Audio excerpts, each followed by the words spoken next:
السلام علیکم ورحمۃ اللہ وبرکاتہ۔ حدیث نمبر 21۔ بسم اللہ الرحمن الرحیم۔ الحمد للہ رب العالمین والصلاة والسلام علی سیدنا محمد الرحمۃ للعالمین۔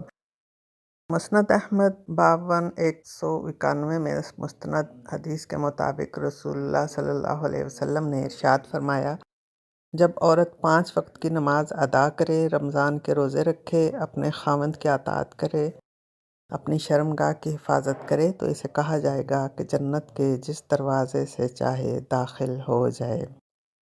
یقیناً ہر مسلمان کی یہی تمنا ہے کہ اسے جنت جیسا مقام نصیب ہو، اور اسی مقام کو پانے کے لیے وہ حقوق اللہ اور حقوق العباد کو ادا کرنے کی سعی و جہد کرتا رہتا ہے۔ اس حدیث میں خواتین کو جنت میں داخلے کا ایسا اختیار دیا جا رہا ہے کہ جنت میں داخل ہونے کے لیے جو دروازہ وہ پسند کریں اس کا انتخاب کر سکتی ہیں۔ یہ اعزاز پوری امت میں سے صرف سیدنا ابوبکر صدیق رضی اللہ تعالیٰ عنہ کو عطا کیا گیا تھا، اور ان کا یہ اعزاز بھی تھا کہ حضور صلی اللہ علیہ وسلم نے فرمایا کہ میں نے سب بندوں کے احسانوں کا بدلہ چکا دیا سوائے ابوبکر صدیق کے، اور یہ وہ صدیق اکبر ہیں کہ جن کی ایک رات کی نیکیاں آسمان کے ستاروں کے برابر ہیں۔ ایسی شخصیت کے ساتھ ان خوش قسمت خواتین کا ذکر ہو رہا ہے جن کے لیے جنت کے سب دروازے کھلے ہوں گے اور داخلے کے لیے انتخاب ان کا اپنا ہوگا۔ سبحان اللہ، سبحان اللہ۔ اللہ تعالیٰ نے جو ترجیحات اور ترتیب حقوق کی ادائیگی کے لیے رکھی ہے، اس کی پابندی کرنے سے ہی معاشرے میں امن و سکون ہو سکتا ہے۔ ترتیب بدلنے اور ترجیحات میں رخنہ ڈالنے سے باہمی نزاع پیدا ہوتا ہے۔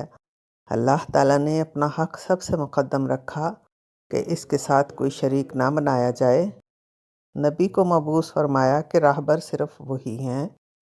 اللہ کی خوشنودی کے لیے اس کی اطاعت لازم ہے، پھر ماں کا حق رکھا اور اس کے بعد باپ کا۔ شادی شدہ عورت کے لیے یہ ترتیب بدل جاتی ہے۔ اب اللہ اور اس کے رسول کے بعد شوہر کی اطاعت فوقیت رکھتی ہے۔ زندگی کے اس پرچے میں کامیاب ہونا ہی جنت کی ضمانت ہے۔ میاں بیوی کا رشتہ معاشرے کی وہ پہلی اینٹ ہے جس پر باقی ساری عمارت قائم ہوگی۔ ان دونوں کی ذمہ داریاں اور دائرہ کار مختص کر دیا گیا ہے۔ دونوں نے ایک دوسرے کے ساتھ تعاون کرتے ہوئے اپنی ذمہ داری نبھانی ہے۔ اگر کوئی اپنی ذمہ داری کے مقام سے ہٹ گیا تو گھر کا نظام درہم برہم ہو جائے گا۔ اللہ تعالیٰ نے گھر کا نظام الرجال قوامون علی النساء کے تحت قائم کیا ہے۔ والدین کی نافرمانی گناہ کبیرہ ہے، مگر سجدہ تعظیمی کے امکانات کو اس رشتہ کے ساتھ بھی مثال نہیں دی گئی۔ عورت کو یہ ضرور کہا گیا کہ اگر سجدہ تعظیمی کی گنجائش ہوتی تو وہ شوہر کے لیے ہوتی۔ اس کی وجہ یہ ہے کہ گھر کے نظام کو مضبوط بنانا مقصود ہے۔ رشتوں کے حقوق میں مرد کے لیے ماں کا حق افضل ہے تو عورت کے لیے شوہر کا حق فضیلت رکھتا ہے۔ المستدرک الحاکم میں کتاب النکاح میں صحیح اسناد کے ساتھ درج ہے کہ مومن بیوی کے لیے یہ جائز نہیں کہ وہ خاوند کے گھر میں کسی ایسے فرد کو آنے کی اجازت دے جسے وہ ناپسند کرتا ہو۔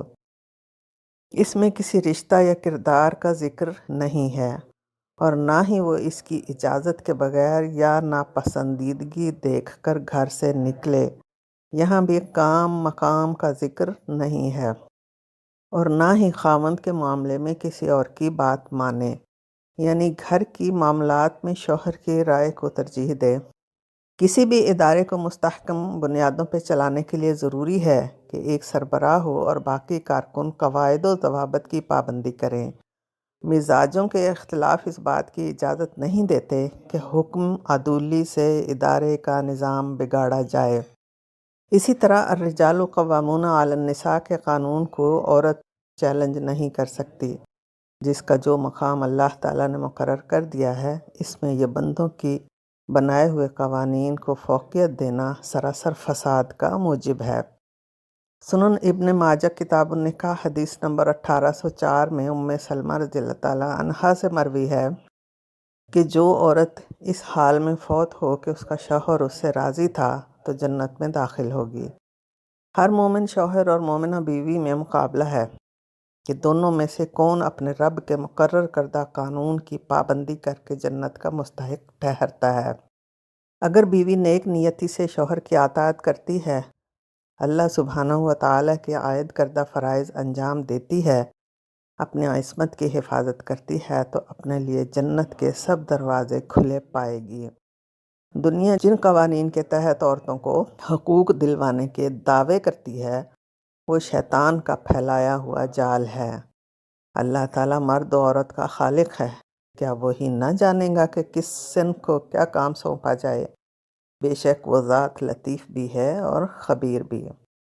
مرد قوام ہونے کے ناطے اپنے مقام اور عہدے کی ذمہ داریوں سے کوتاہی کرتا ہے اور اللہ کی نافرمانی کرتا ہے، تو وہ اس ذات کے سامنے جواب دہ ہوگا جس نے اس کو قوام کا منصب عطا کیا ہے، اور اس رب کے سامنے ہر کسی کو اپنے اعمال کا حساب دینا ہوگا، اور وہ سریع الحساب ہے۔ جس کو جس قدر اختیارات، ذمہ داریاں یا اونچا منصب ملتا ہے، اس کا محاسبہ بھی اتنا ہی سخت ہوتا ہے۔ ربنا هب لنا من ازواجنا وذرياتنا قرة اعین واجعلنا للمتقین اماما۔ آمین۔ دعا کی طلبگار آپ کی بہن بشریٰ تسنیم۔ والسلام علیکم ورحمۃ اللہ وبرکاتہ۔